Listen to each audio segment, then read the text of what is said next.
Page number 87, paragraph number 1. So we have seen how Nbongo had become sick and he was, Durrell was about to go for a meeting. Then he had to attend to Nbongo's health and they wished that he had eaten something because first he was eating less, after next day he was not eating at all. He had such a huge belly that tumbled down. Now it became like a flat stomach. So their only wish was it should eat something so that it remains alive. Jackie and I went down to the market in St. Helier and walked among the multicolored stalls that surround the charming Victoria fountain with its plaster cherubim, its psalms and maidenhair fern, and its household cavalry, the plump scarlet goldfish. It was difficult to know what to choose for Npongo that would tempt his appetite, for he had such a variety of food in his normal diet. So they went down to the market and just started to look around what should they buy for Npongo. Because he should eat something. If he eats something, he'll survive. So now how to make it to eat?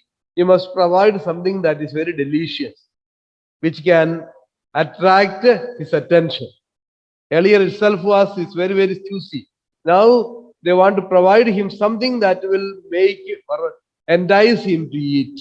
So they were looking around for different things. Was already a variety of things were there in his diet. Now to choose something else it was difficult. So we bought out of season delicacies that cost us a small fortune. Small fortune means a large sum of amount. Small fortune here means a large sum of amount. So at the end, we chose something out of season. Today things have changed. Now we have, because of the cold storage, we have almost everything available throughout all seasons. For example, mangoes can be bought even in the winter or rainy season. So all kinds of fruits are now these days available in the market. Maybe a little costly, but available throughout. So when out of season fruits are bought, it will cost you so much. But we decided to spend some money for that. Then, when we were loaded down with exotic fruits and vegetables, I suddenly noticed on a stall that we were passing an immense green and white watermelon. So then, as we were passing, we saw watermelons being sold in a shop. Watermelon is not to everyone's taste, but I personally prefer it to ordinary melon. So you have varieties of melons. Watermelon is one of them. So I prefer watermelon, but all of them may not like it. It occurred to me that the bright pink colored, scrunchy, watery interior with its glossy black seeds might be something that would appeal to Npongo. For as far as I knew, he had never sampled it before. So Npongo always went for newness, new items, variety of things. So if you are giving Npongo something very delicious, but it has already tasted, may not show much interest. But if you are giving something new, which Npongo has never tasted, there is a possibility he may try it out. So I thought if I give this watermelon, which is very juicy and with black seeds, it may attract him. We added the gigantic melon to our loads and drove back to the zoo. So already we bought plenty of things. So we added this melon also to that. By now, through lack of food and drink, and Bongo was in a very bad way. Jeremy had managed to persuade him to drink a little skimmed milk by the subterfuge of rubbing a disprin on his gums.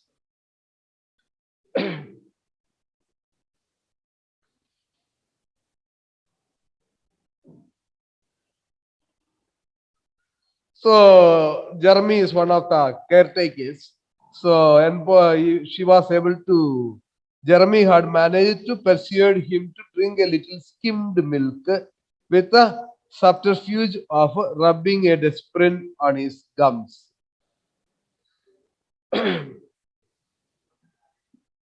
The aspirin, of course, dissolved rapidly, and the taste not being to his liking, and Bongo was also only too happy to take a couple of gulps of the milk to wash out his mouth. That is, first gave a aspirin. Aspirin is a kind of tablet-like thing. So that is tasting very unpleasant. So first you give that one. When the mouth is having very unpleasant taste, what will you do? In order to remove that, they will take something. So some milk was given to Npongo. So Npongo took the milk just to at least to get a good taste. He took the milk. One by one, we presented him with the things we had obtained in the market, and one by one, he viewed them with an apathetic glance. Apathetic is lacking interest. Apathetic. Pathetic, apathetic. Means lacking interest. So we presented him whatever we brought one by one. He looked at it one by one with a lot of uninterest. Did not show any interest at all. He refused the hothouse grapes, the avocado, pears, and other delicacies. They're all special fruits. Each one by one we presented, but and other delicacies. Then we cut him a slice of watermelon, and for the first time he displayed signs of interest. So all costly and rare fruits are offered to him one by one. He looked at it with a lack of interest. And at the end, we cut his slice the watermelon and gave a piece. When he saw the watermelon, he showed some interest. He prodded the slice with his finger and leaned forward to smell it carefully. The next minute, he had the slice in his hands and to our great delight started to eat. So it was a delightful sight to see Nbongo showing certain amount of interest in food. So he took hold of it and started to eat. And it was great to our great delight started to eat. We are so overjoyed because we wanted Nbongo to eat something so that he will survive. But we did not become too jubilant, for we knew that the watermelon contained practically no nutriment. But at least it had aroused his interest in food again. So nutriment is nourishment. Nutriment is nutrients, that is nourishment, minerals, etc. So nutrients is nourishment. So we knew that watermelon contains water. What does it contain? It contains only water. That's why it's called watermelon. It's full of water. Has it got many nutrients? Nourishment? No. So it is not going to help him so much, but only we felt it may create some appetite so that Nbongo will feel like eating something. The next thing was to try, next page, the next thing was to try to administer an antibiotic, as by now the expert consensus was that he was suffering from a form of colitis. Since he still refused to take any quantity of liquid in which we could mix medicine, there was only one way to get the antibiotic into him, and that was by injection.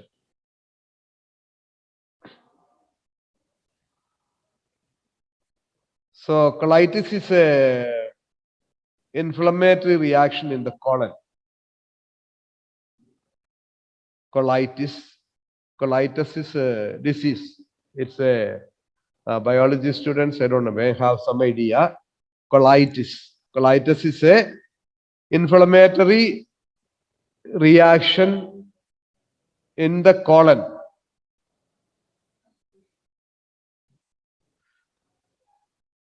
That is because of the bowels, because of the diarrhea and other things. The colon is your colon is the body part is being infected, and there's a connection with your diarrhea and other things. So it affects you. So that is colitis.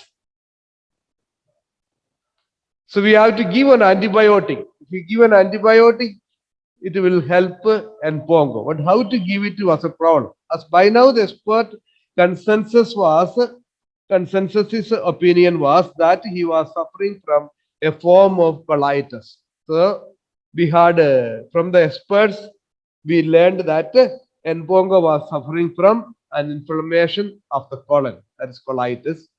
Since he still refused to take any quantity of liquid in which we could mix medicines.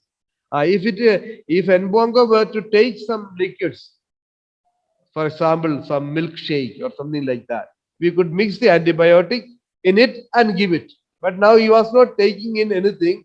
As a result, the only option left was to give an injection. Through injection, we had to inject the antibiotic into him. We enticed Npongo out of his cage and kept Nandi shut up. He would be sufficiently difficult. He would be sufficiently difficult to deal with, in spite of his emaciated condition, without having any assistance from his by now extremely powerful wife. So we enticed Npongo. You know what is the meaning of entice? We have seen in the spider and the fly. It's a spider and the fly. Enticement. Entice means to allure, to attract somebody by giving some incentives. So we enticed Npongo out of his cage and kept Nandi shut up. So I asked Nandi to shut up and got Npongo out of the cage. He would be sufficiently difficult to deal with in spite of his emaciated condition. Emaciated is a condition where you are very thin and weak. Emaciated. Thin and weak. Npongo has become very thin and very weak. In spite of that, it was very difficult to handle him because he is so powerful, so big. Without having any assistance from his by now extremely powerful wife. So without the help of his wife, it would be very difficult. He squatted on the floor of the mammal house, staring about with dull, sunken eyes. So that is speaking about his appearance, how he appeared. Jeremy squatted on one side of him. Jeremy is, you know that, with a supply of watermelon to try to maintain his interest, while I, on the other side, hastily prepared the syringe for the injection. So Jeremy, his wife was sitting on one side with a watermelon because that is the only thing so far. And Pongo showed some interest. So she was sitting there to serve, ready to serve him. And on the other side, I was getting ready with the injection.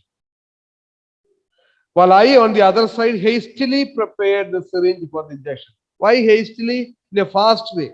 Because to keep the attention of Npongo for some time, it will be easy. Afterwards, it will be very wild, difficult to control him. So I wanted to get the injection ready and give it. Npongo watched my preparations with a mild interest and once put out his hand gently to try to touch the syringe. So I was preparing the syringe, getting ready with the injection. So Npongo did not show much interest. Mild interest means very slight interest, not much interest. And he put his hand on the syringe for the injection. Npongo watched my preparations with a mild interest and once put out his hand gently to try to touch the syringe. When I was ready, Jeremy endeavored to distract his attention with pieces of melon, and as soon as his head was turned away from me, I pushed the needle into his thigh and pressed the plunger home. So endeavored means, to work hard.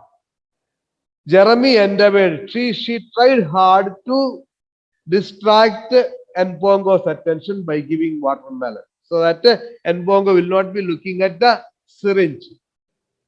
So as Npongo was being distracted, turning towards the watermelon, that time I got a chance and I gave the injection to his thigh and pressed the plunger home. And Bongo gave no sign of having even noticed this. He did not show any sign at all. He received the injection also, he did not show any sign. He followed us obediently back into his cage and with a small piece of watermelon retired to his shelf where he curled up on his side, his arms folded and started at the wall. Stared at the wall. So he went inside with a piece of watermelon. He went inside and he was staring, looking intently. Stare means looking intently at the wall. The following morning, he showed very slight signs of improvement, and using the same subterfuge, we managed to give him another injection.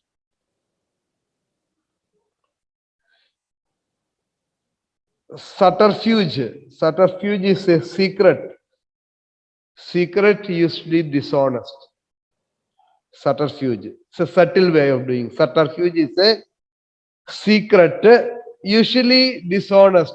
Dishonestly doing something. It's a secret. So, what is the secret here followed? Give the watermelon and entice him and give the injection. That's the secret. But done it with dishonest. It's a cheating. It's a cheating. But they had no other way. So, using the same secret, same trick, one more injection was given the next day or the same day, the following morning, next morning. For the rest of the day, there seemed no change in him. And although he ate some of the melon and drank a little skimmed milk, he did not show any radical signs of progress. So did it work? It worked to some extent because he ate some of the melon and drank a little skimmed milk. So there was some interest was there, some improvement was there, and he did not show any radical signs of progress. So this paragraph was speaking about how the last trick he used after getting the watermelon and he has tasted it, he wanted to give an antibiotic. How did they manage to give that antibiotic? By kind of means of cheating. That is by distracting him by giving watermelon, and how he managed to give the injection, first injection, and later next day morning another injection. Seemed to have helped him because he improved little bit. He took some milk and ate some watermelon. I was now in a quandary. In 24 hours, I was due to leave for France. There I had organized and stirred up a bee's nest of helpers and advisors. The BBC were also under the impression that the trip was a foregone conclusion. If I put it off at this juncture, I would have put a tremendous amount of people to a lot of trouble for nothing. And that I felt I could not leave Npongo unless I was satisfied that he was either on the mend or beyond salvation. So he was, Dr. Durrell was put into trouble because Npongo was not showing any clear signs of being fully recovered. So unless he was fully recovered or something happens the other ways, that means he will not be recovered. If I can make out either of it, either he will recover or he cannot be recovered. Only any of these positions only I can leave him and go. Though I had very urgent work to do. I was now in a quandary. Quandary. Quandary is a state of not being able to decide what to do. A difficult situation. A difficult situation wherein I am not able to decide what to do. Should I act this way or act that way? Should I opt for this or should I not opt for it? So I was in a unable to make a decision, unable to make a proper decision. That was my situation. What was the difficulty? In 24 hours, I was due to leave for France. Within 24 hours, I had to leave for France because we arranged the shooting. The shooting. The BBC were also under the impression that the trip was a foregone conclusion. Foregone means a result of which can be already predicted. Result which can be already predicted. That is, they felt that he will not be able to attend. If I put it off at this juncture, I would have put a tremendous amount of people to a lot of trouble for nothing. And yet, I felt I could not leave Npongo unless I was satisfied that he was either on the mend or beyond salvation. So here there are a few difficult things. That is, there I had organized and stirred up a bee's nest. Stir up a bee's nest. Nest is a colony of bees. Bee's nest is the colony of bees. So stirred up a bee's nest of helpers and advisors with a large number of helpers and advisors have been there waiting for me. So they were all working up for the program. So stir up a bee's nest means kind of feverish activity. Feverish activity. So many people involved in an activity, lot of action is being done. And again here towards the end, that he was either on the mend. That means recovering from illness or injury. That is the meaning of mend. Either on the mend means the possibility of being recovered from the illness or from the injury. That is mend. And beyond salvation means beyond hope. That is, he cannot be saved, he will die. So either I should be sure that Npongo is in the position he can be saved, or I should be clear that Npongo cannot be saved. That means he will die. If any of this position is reached, then I can go for the meeting. If I cannot reach that position, that means still he is hanging on, neither dying nor being saved, then I may have to cancel the trip. So that will be very unfortunate.